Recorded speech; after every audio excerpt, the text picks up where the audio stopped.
घुड़सवारी के बगैर पंजाब की सकाफत अधूरी है और नेजाबाजी मकबूल तरीन रवायती खेलों में से एक है। मियांवाली की तहसील पिपला में देसी ढोल की थाप पर नेजाबाजी के मुकाबले हुए और सकाफत के रंग और घुड़सवारी का जुनून देखने को मिला।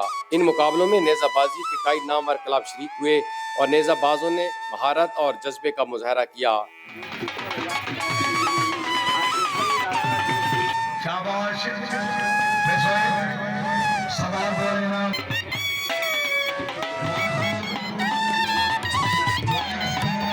माशाअल्लाह बड़ी तफरीह भी है, एक्सरसाइज भी है। घोड़ा सवार जड़ा उसी माशाअल्लाह सेहतमंद हो सी और ग्राउंड अपना बेहतरीन थे के बजता है, वर्जिश भी है माशाअल्लाह बेहतरीन, तो तफरीह भी है। तो हुण तो बड़ी नौजवान आते पे इस पासे तो जड़ा घोड़सवार होता है कोई इंतजाब नहीं होता। सर्द मौसम में घुड़सवारों और नेजाबाजों का जोश शायकीन को गरमा गया।